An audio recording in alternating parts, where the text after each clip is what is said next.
Hola, estamos de vuelta en la parte 3 de las entrevistas del 6 de septiembre del 2019. En esta sesión de preguntas hay 3 personas que han hecho algunas preguntas y la última la voy a incluir yo también, una mía. ¿Estás listo, Juan? Sí, Ya. de corazón. Ok. Entonces, partamos por preguntas que hizo Fernanda. La primera es, ¿cuál es el origen del hombre? Esto, aunque parezca mitológico, es real. Aunque al día de hoy tengamos muy difundidas las enseñanzas caídas o las enseñanzas oscuras que tratan de diluir, de disfrazar la creación del hombre. La creación del hombre es la señalada específicamente en el rollo del Génesis bíblico, de las escrituras hebreas. Ese génesis del hombre, ese es el origen del hombre y no hay otro. Así, tajante, terminante, cortito. Ya, o sea, lees el Génesis. Sí, Génesis capítulo 1. Vayomer Elohim, pasaron a decir los Elohim, hagamos al hombre a nuestra imagen según nuestra semejanza. Capítulo 1 del rollo del Génesis. Y ahí fue hecho el hombre, hombre y mujer. Y los Fue Elo- lo masculino y lo femenino. pero los Elohim ¿es llave o...? Es que lo que pasa es que esto ya es como entrar a picar en plan mucho más profundo. Hay jerarquías angélicas, hay jerarquías arcangélicas, y Dios no es lo más alto, no es lo más grande que hay. Eso es parte de creencias y de creencias religiosas. Entonces, Dios es una jerarquía. Existe una jerarquía de los dioses, que son los Elohim. Entonces, para los judíos en especial, o para los judíos mesiánicos, o sea, es Yahvé Elohim. Pero ya el concepto de Yahvé Elohim ya es plural. Entonces es algo que no pueden contener porque no lo pueden explicar, porque no lo saben. Entonces dicen, no, Yahvé Elohim significa Yahvé Dios, Ya. ¿no? Y punto. Jehová, Dios. Pero es Elohim, por lo tanto es dioses. Entonces hay una parte de él que es plural, para tratar de explicarlo, porque no se puede explicar de otra manera. Si está diciendo específicamente el texto, especialmente en el capítulo 2 del rollo del Génesis, que Yahvé Elohim, significa que él actúa en un aspecto colectivo del mismo, que no es algo siendo uno o único, pero a su vez es como colectivo, Sin que ego. implica más de uno. Y seres... Es único, pero no sé cómo explicarlo, pero es más grande. son Sí, seres sin ego. pero que corresponde al mismo. Claro. Yo me lo explico como distintas partes del mismo, de uno solo, que se conforman en varios Diferentes funciones podrían ser. del mismo. Ya. Es como que él se pudiera dividir, dividir en varios. Y, y esos varios de él mismo conforman los dioses. Así lo veo yo, siendo, insisto, es uno solo, es el Dios vivo, es el Dios de dioses, pero de esa manera crearon al hombre, porque hablan los dioses. Entonces para algunos significa que es Yahvé y Yeshua. También es una opción viable, razonable, porque dice Bereshit bara Elohim et hashamayim bet haaretz. Entonces cuando dice et hashamayim, y los dioses, en el principio los dioses crearon los cielos y la tierra, pero cuando dice los cielos es el lot, que es el et, usa la letra Aleph y la letra Tav, que es la primera y la última letra del Aleph Bet hebreo, que es el alfabeto hebreo. Entonces usa la Aleph y la Tav, el principio y el final.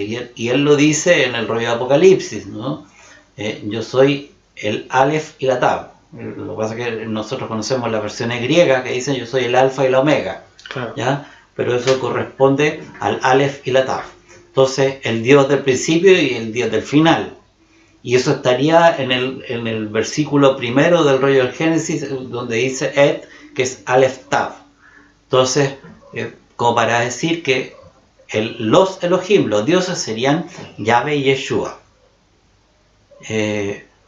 Pero Hay, bueno, ya estamos hablando, eso ya tiene que ver con creencias, pero sí hay cosas más específicas señaladas especialmente en el libro del conocimiento, las claves de Enoch, que habla de dioses, o sea, más aparte de ellos, que hicieron, que trabajaron como los Elohim para crear, no por su cuenta, si todo esto está dado conforme a la voluntad de Yahweh, de acuerdo a lo que son sus planes, etcétera, y todo eso tiene que ver con él, por decisiones de él, si esto no es algo aparte de él o independiente de él, son ideas de él, pero en la que hace participar a toda una jerarquía, que son hijos también de él, son otras creaciones de él, pero que se dedican a esto, y se dedican a crear, y eso es lo que hacen los dioses, crean vida, crean mundos, crean universos.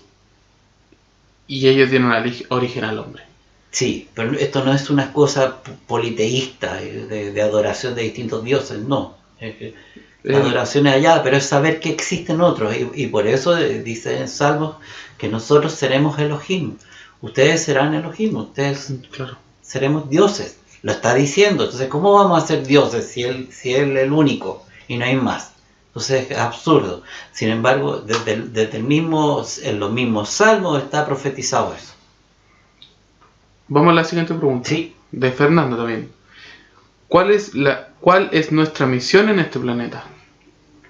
Ya, no existe una misión en el planeta. Eso es pensar. Estas son enseñanzas que han sido transmitidas y aceptadas por el ego. De pensar que todos tenemos una misión aquí, y eso no es así. Aquí solamente existen en términos reales los escogidos. Y el 99% de los escogidos son los seres mismos, las personas, que escogen ser escogidos.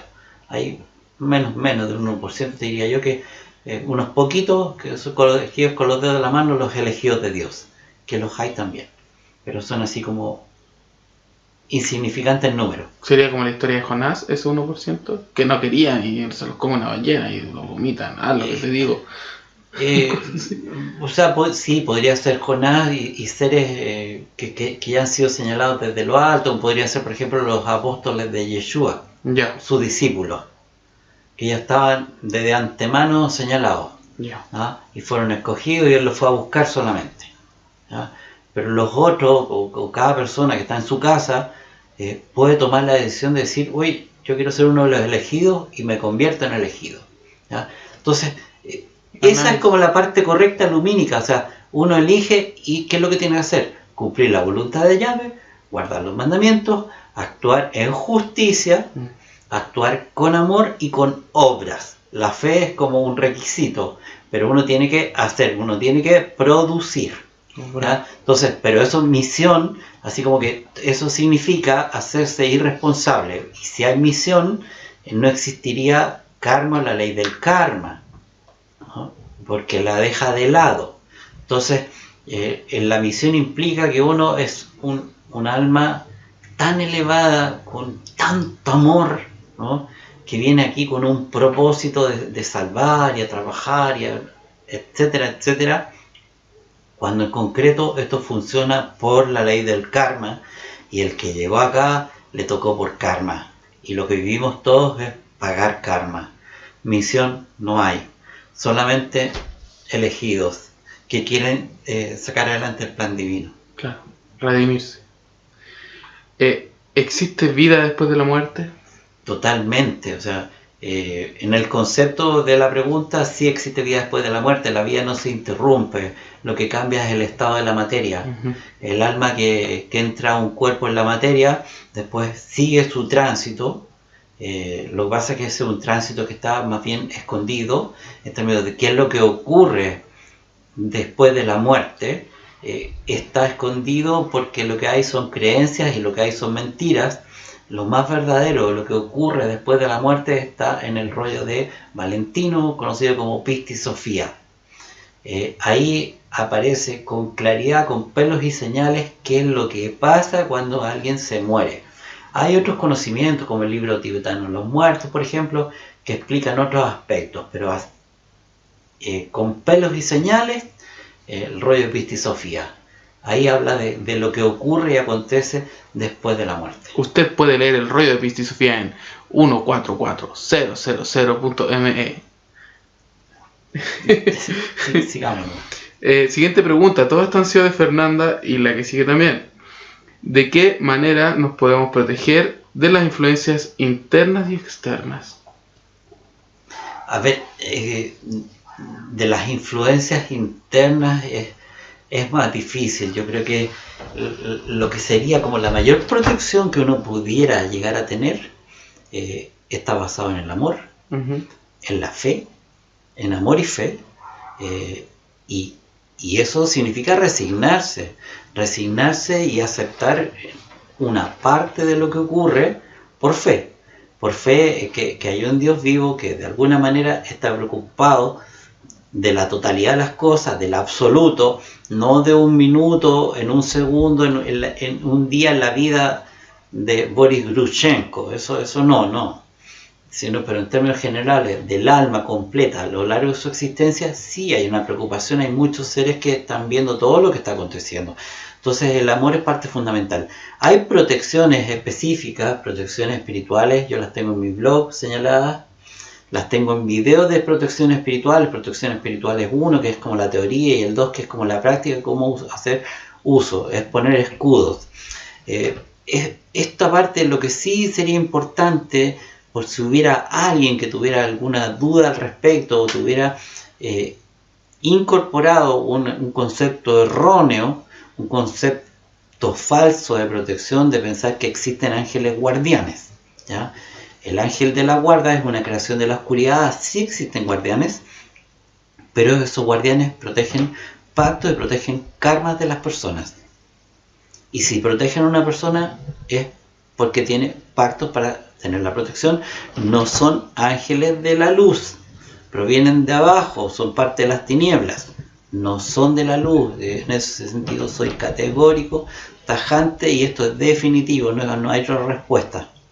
Para los que tengan protecciones en ese sentido, es así. Si este mundo tuviera ángeles de la guarda que fueran verdaderos y lumínicos, esto sería una taza de leche y de calma, ¿no? Sin embargo, este es un hervidero de arañas con piojos y moscas.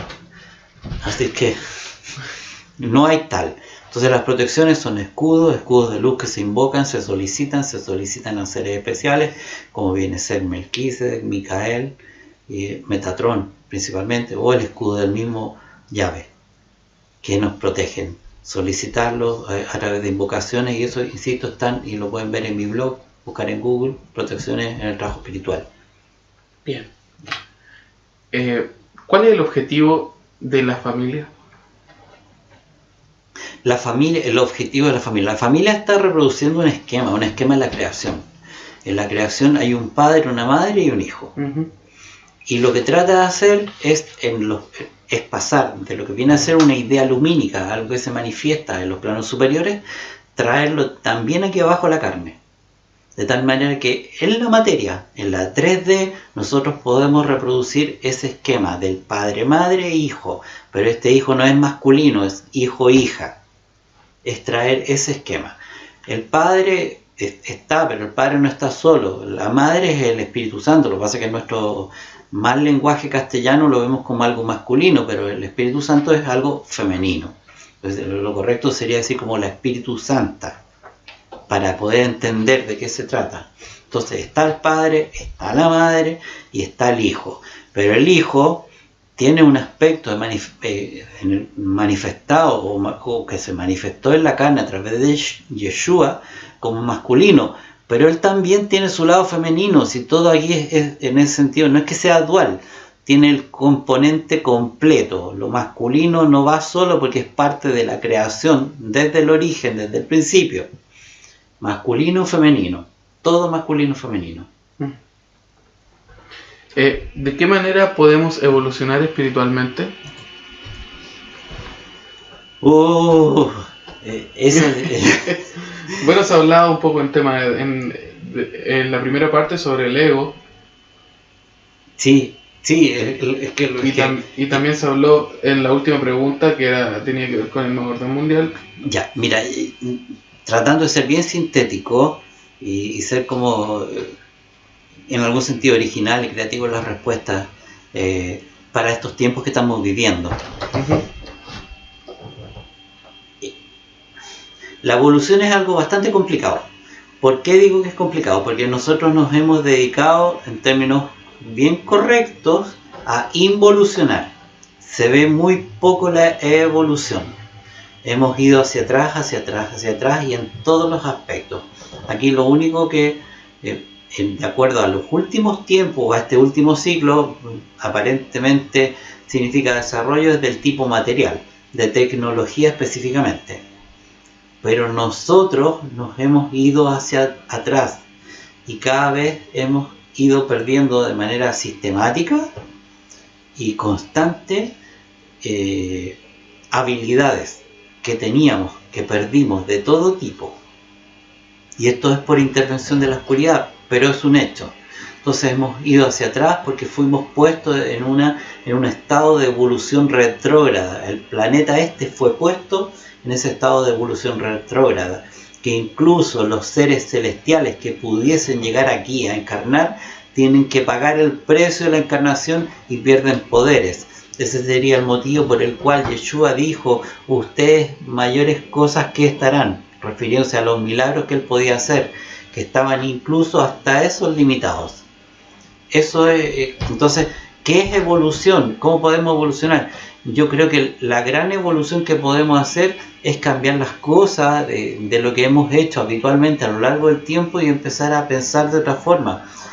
Seguir a Yeshua no sobre las bases religiosas, sino que tratando de buscar la verdad de él, tratando de buscar el amor verdadero, no dejándose engañar o repitiendo las cosas que repiten los demás, sino que tratando de buscar la verdad de todas las cosas. De esa manera yo creo que podemos evolucionar en algún sentido.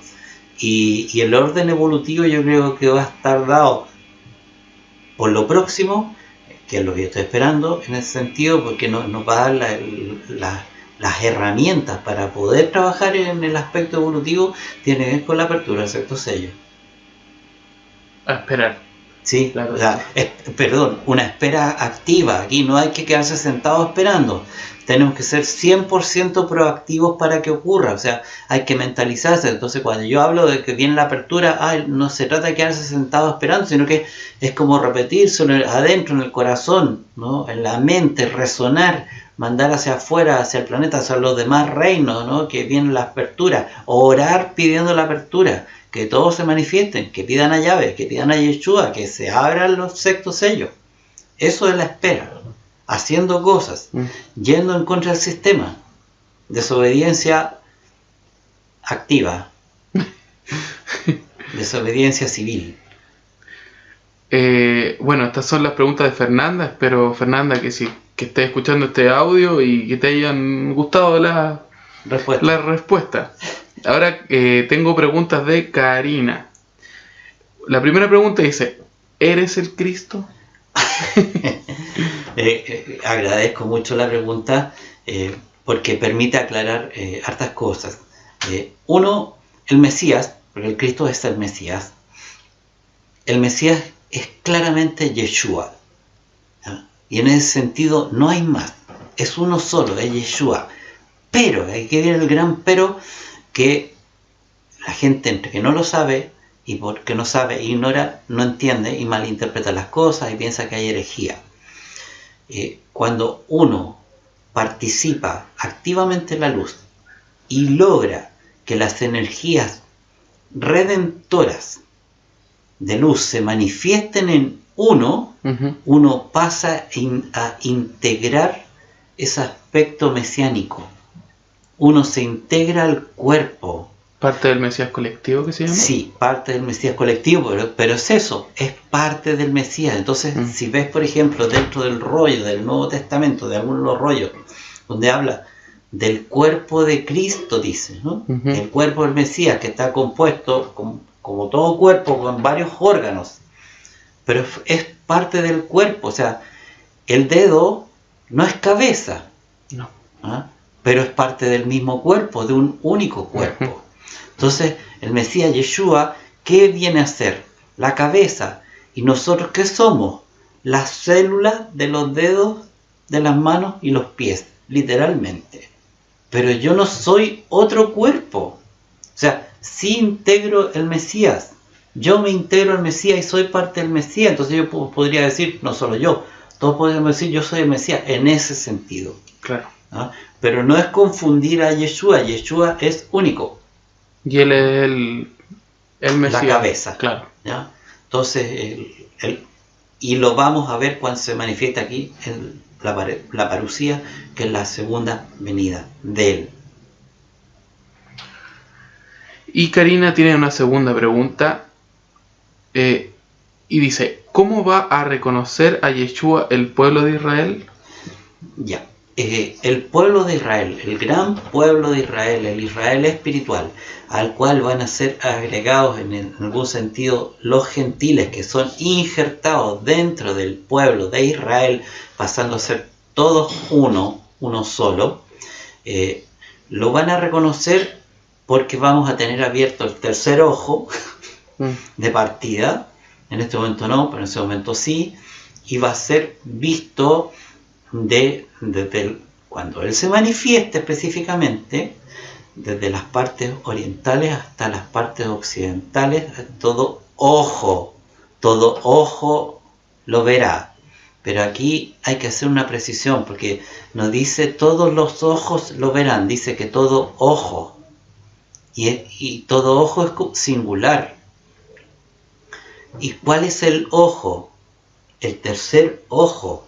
Entonces todo ojo que esté abierto lo va a ver.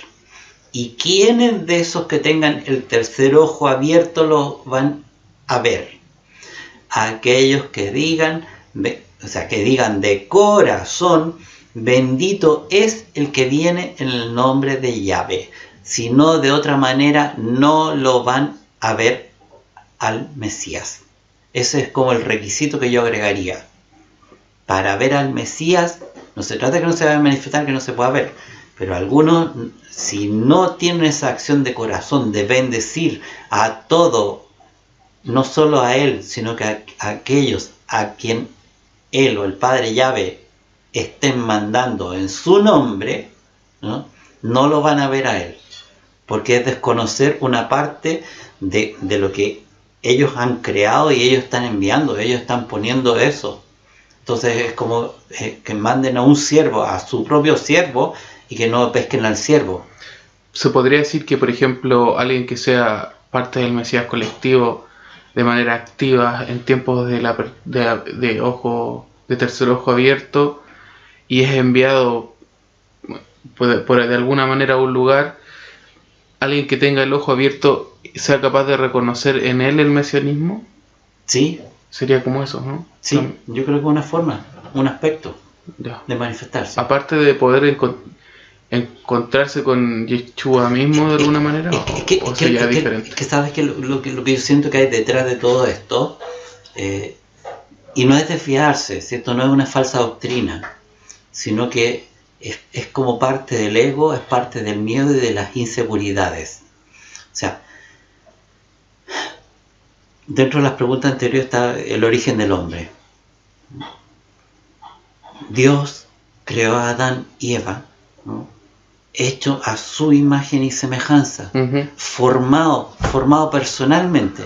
Yahvé mismo lo formó. Era su hijo directo, y así como idéntico al papá. Claro. ¿No? De ahí provino la envidia de Lucifer, Samael. ¿Esa envidia de qué? Porque ellos eran los invisibles, ¿no? Y no tenían esa forma preciosa, hermosa, es toda esa belleza que manifestaban. De ahí nació toda esa odiosidad y toda esa envidia. Entonces, pero no se debe desconocer a lo creado, porque lo creado es un producto del creador. Desconocer lo creado es desconocer al creador. Claro. Es como que tú tuvieras un hijo chico, y dijera, oye, que feo tu hijo, ¿ah? es tu viva imagen, Claro. tu vivo retrato. Y dijeron, "Ay, que es picante, ¿no? El cabro es chico, córrete para allá, salte para el lado, ¿no? Y si tú lo mandas cuando está más grandecito, no, tú no eres nada, no eres nadie, ¿no? Porque el único que vale es el que está allá, el grandote, Claro. el papá". Es una falta de respeto al creador, y lo otro es malentender. Entonces, una parte de ego y una parte de la oscuridad para rechazar todo lo que él manda, así como se rechazó a Yeshua. Bueno, esperamos que Karina esté conforme con las respuestas que has dado, Juan. Ahora tenemos preguntas de Amiel. También tienen varias preguntas, así que la primera sería: ¿eres el mismo hombre desde que te levantas hasta que te vas a dormir? Trato de serlo de forma auténtica, espontánea, no pensada. O sea, trato de ser igual en mi diario vivir. Uh-huh. Hago más o menos, soy súper rutinario en algún sentido, y trato de estar las 24 horas del día conectado. Hasta cuando duermo trato de estar conectado a través de mis sueños, lo que sea. Al despertar empiezo las oraciones, mis oraciones personales, y peticiones y las cosas que yo hago, mi trabajo espiritual, lo hago desde que me despierto y termino, no decir que todos los días, pero porque se me olvida. Me pongo escudos de luz por la noche al dormir, porque sé lo desprotegidos que estamos y que la oscuridad está muy activa por la noche. Entonces, sí, normalmente suelo ser el mismo, y trato de ser como bien humano en ese sentido. Siguiente pregunta. Sí. Si te encuentras un par de días con personas que desconoces, que no saben absolutamente nada de ti y deben compartir espacios comunes, ¿sigues siendo de la misma manera o te dispones a ser como ellos? Yo siempre voy a ser yo. Uh-huh. ¿No? Lo único que hago, sin juzgar al que tengo al frente, pero sí como que mido al que tengo al frente. No lo juzgo, pero sí lo mido. Claro. Lo mido como en términos de conciencia, de lo que busca, de lo que quiere, de qué siente, qué piensa. Pero son cosas que yo intuyo, no es que le hago todo un arsenal de preguntas. Puedo intuir, puedo leer eso en las personas. Y en ese sentido, y además se demuestra en las personas.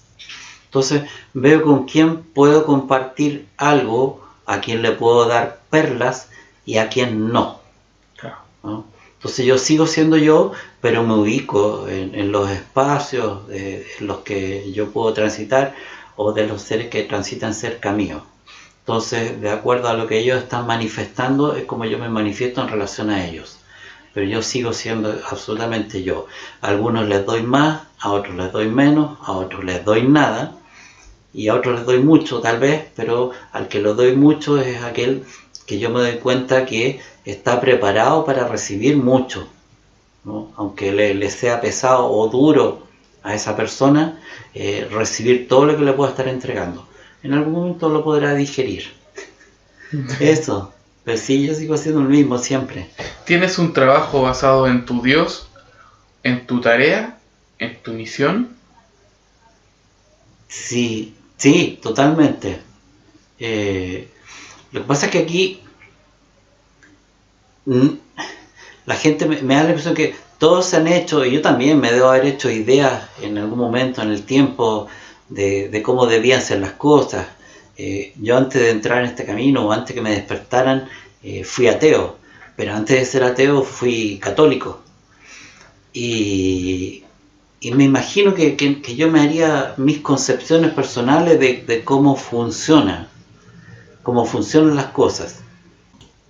Entonces sí, la respuesta es, tengo una tarea, una labor, actividad de vida que tiene que ver con la función que me fue encomendada desde el principio, y que tiene que ver con mi sacerdocio específicamente. Sacerdocio hecho en un pacto con el señor Melquisedec. Ese es mi sacerdocio, el sacerdocio de Melquisedec. Y Lo que pasa es que eso no viene con una carta en la 3D, con un manual de deberes y derechos, sino que es la parte que uno debe descubrir. Y esto que uno no entiende, no sabe, porque yo partí de esa manera, no tenía idea de nada, era muy ignorante, pero ahora ya no soy ese ignorante que era antes. Y veo que siempre fue así desde el principio. O sea, cuando alguien era elegido y tenía que cumplir una labor, un rol importante, como por ejemplo el de Abraham, tan importante rol, otro también sacerdote de Melquisedec, como él, no saben lo que tienen que hacer. Tienen como una guía, es como una instrucción básica, pero es una cosa como intuitiva. A algunos se les ha revelado más, a otros menos. Pero, por ejemplo, para mencionar a un rey importante, Salomón. Salomón recibió en sueños instrucciones y tuvo una conversación con Yahvé, pero no es que soñara todos los días con él. Entonces, si ves en la Biblia, así como que 2 o 3 veces, y en toda una vida, la vez que se le manifestó, dentro de lo que hay un testimonio, no sabemos en términos reales cuánto habrá sido eso, pero así de poco es. Entonces, cuando uno recibe algo, uno empieza a desarrollarlo y elaborarlo aquí, y empieza el descubrir internamente qué es lo que tengo, qué es lo que tengo que sacar, qué es lo que hay en mí. Tengo ego, tengo que terminar con mi ego. Tengo lado oscuro, ¿cómo lo hago para acabar con el lado oscuro? Claro. Por ejemplo, ¿cómo funciona esto? ¿Cómo llegamos aquí? ¿Por qué llegamos aquí? ¿Dónde hay libros? Chuta, no hay libros. Pues tengo que empezar a descubrir y hacerme mis propios libros de cómo llegamos aquí, cómo llegamos a ser lo que somos, qué fue lo que pasó con Adán y Eva, qué les pasó realmente, de qué manera murieron, qué pasó cuando murieron. Todos reencarnamos, ¿ah? Todos reencarnamos. ¿Cómo es eso? Que hay algunos sí, otros no. Todos se murieron, pero es que claro, que yo también me he muerto, y me he muerto un montón de veces, pues. Y reencarnado. Entonces, la mayoría de los muertos que están señalados en la Biblia, ¿qué? ¿Tenían otras leyes? No. Uno ve los patrones kármicos absolutamente claros en algunos de los personajes bíblicos. Claro. Entonces, me ha tocado verlo. Y yo vivir de esa manera, igual que el resto, y empezar a ver que somos todos parecidos. Entonces, lo mismo que Yeshua. Yeshua no nació, no sé, pues fue elegida en una época especial, una época donde había poco o escaso desarrollo de cualquier tipo. Era como en algún sentido como primitiva la civilización de esa época, hace 2000 años atrás, a eso me refiero.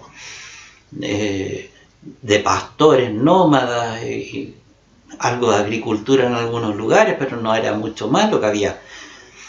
Entonces, y él viene y aquí, siendo él quien es, tiene que entrar a convencer a medio mundo de quién es por su palabra.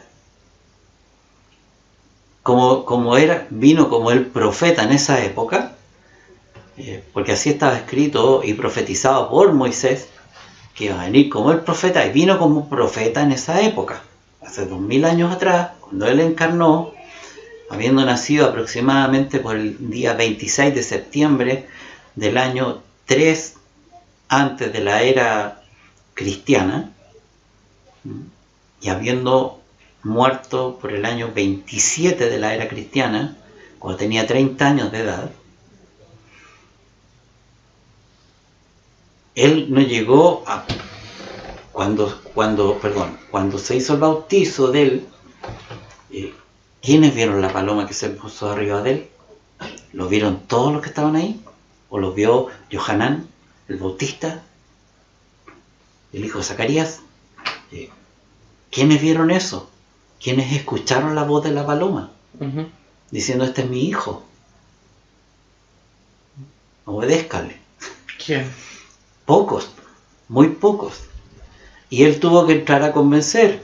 Entonces él, en su predicar, en su actuar, demostraba, y algunos lo escuchaban.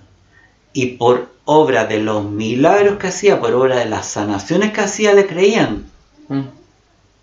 Y eso, por favor, o sea, para que todos entiendan, uno no viene aquí con un cartel, nadie, ni siquiera él, ninguno de los profetas, ninguno de los elegidos viene con un cartel que dice, oye, este lo elegí yo desde lo alto. Eso, el que está al frente, por así decirlo, el que tiene que abrir su ojo, abrir su corazón y ver quién está, a quién tengo al frente. Es realmente alguien que representa o me está trayendo algo divino de llave, pero no hay otra forma. Veremos tus frutos, Juan. Por sus frutos los conoceréis, sí, tal cual, ¿no? Para el bien y para el mal. Siguiente pregunta de Amiel. Dice, ¿seguimos con las preguntas? Sí. Ya. ¿Crees que las personas que te aman y te acompañan son parte de la misma misión o simplemente ellos son una compañía en tu tarea? A ver, los he pensado de las dos maneras, ¿ya? Yo los he pensado de las dos maneras. A veces pienso que son llamados ellos en forma personal y a veces los veo como acompañantes, porque sí he visto que muchos me han acompañado y que después se han desvinculado. Entonces sí, en algún momento yo creía que eran como llamados a algo, pero después se han desviado del camino. No siguieron acompañándome. Entonces sí podría decir que fueron una compañía. Pero todos tienen, si no todos tienen una misión, todo ser tiene un propósito. Eso sí, todos tenemos y cumplimos un propósito aquí abajo. Independiente de dónde venga. Independiente que sea bueno o malo el propósito, pero no hay, es como que debe haber muy poco que no tenga un propósito. Porque hasta el hecho de no tener un propósito es parte de un propósito en sí mismo. ¿Hay más? Sí, la última pregunta de Amiel es, en 2 años más, sabes dónde estarás, pero ¿será la misma forma de trabajar karmas o será colectivo?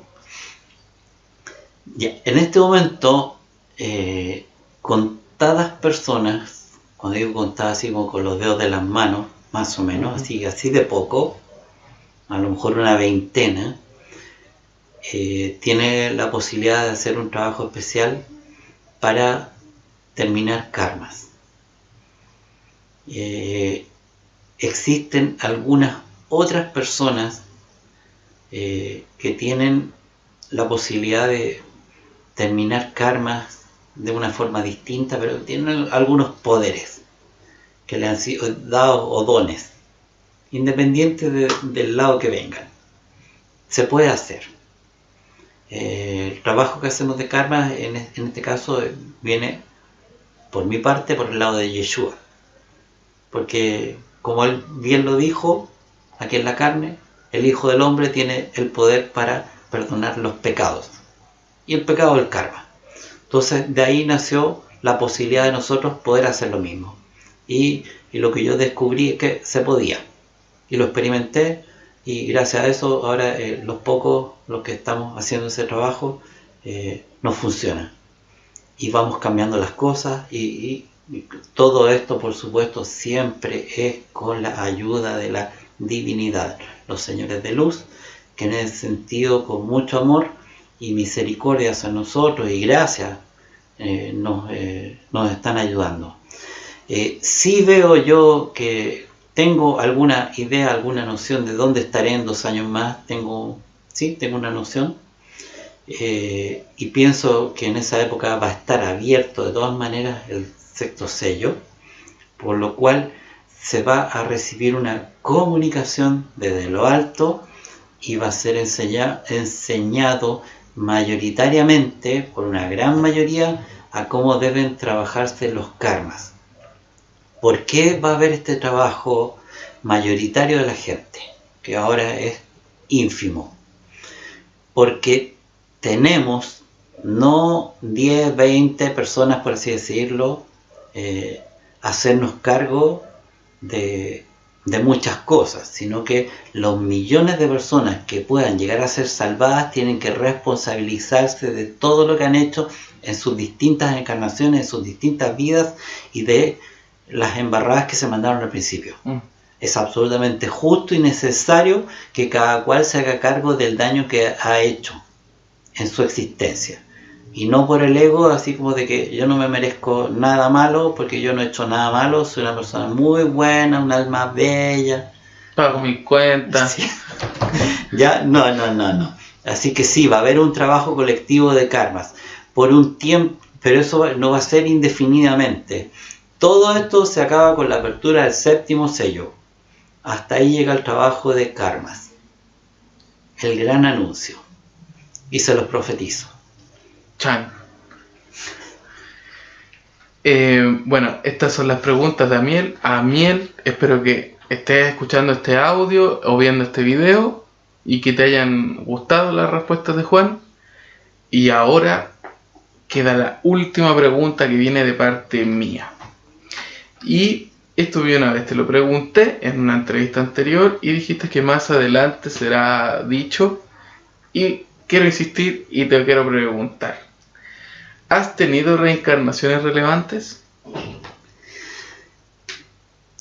Discúlpame, en este caso, por una excepción, yo te quiero contrapreguntar a ti. ¿Ya? Es como una especie de repregunta. Teniendo tú una idea más o menos, una idea más cercana que muchos, o que la mayoría, mucho más cercana,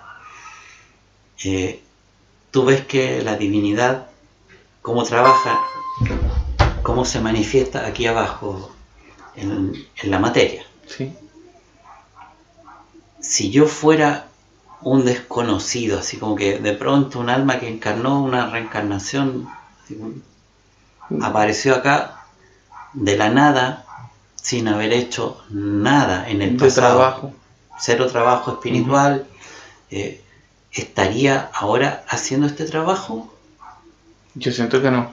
¿Ya? Porque el hecho de que responda todas estas preguntas de manera tan rápida y objetiva, sin equivocarte, yo siento que hay una sabiduría detrás tuya. Bueno, esa conclusión en la que podría llegar la mayoría, y yo solamente, o sea, a esa conclusión en la que tú llegas, yo puedo decir, sí, tienes toda la razón. No es primera vez que hago esto, ni tampoco la segunda. Agradezco al Padre Yahvé en ese sentido. Sí, he tenido varias encarnaciones importantes, relevantes y conocidas. Y ahora es como la continuación, vengo por mi porción en este tiempo. Eso. ¿Algún nombrecito por ahí? No.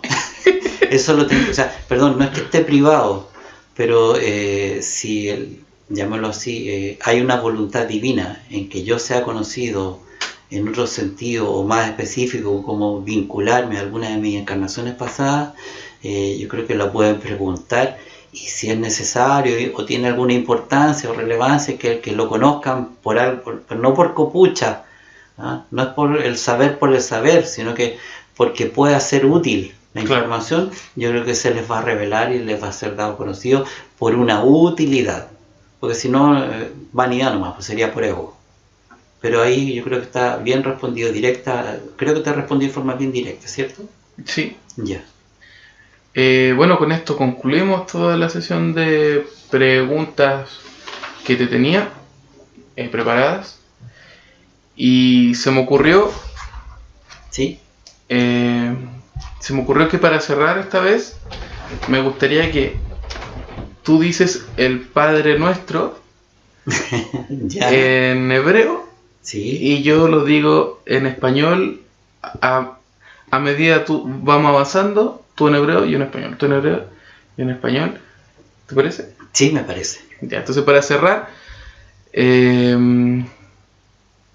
va la oración del Padre Nuestro. Vamos. Yo primero. ¿Sí? Avinu Sheva Shamayim. Padre nuestro que estás en los cielos. Yitkadash Shemeika. Santificado sea tu nombre. Tavo Malkuteka. Venga a nosotros tu reino. יעשה רצונך, Hágase tu voluntad, כמו בשמיים כן בארץ. como en los cielos sea en la tierra. את לחם חוקנו תן לנו היום. El pan nuestro de cada día, dánoslo hoy. וסלח לנו את חובותינו, Perdona nuestras deudas, כאשר סולחנו גם אנחנו לחייבינו. como nosotros perdonamos a nuestros deudores. ואל תביאנו לידי ניסיון, No nos dejes caer en las manos de tentación, כי אם חלצנו y מן הרע. líbranos de todo mal. Aleluya, aleluya, aleluya. Aleluya. Alabado sea ya. Amén, amén, Amén, amén, amén, amén. Que estén muy bien, que tengan un lindo día, buenas noches. Ubrajot beshalom para todos. Ajim.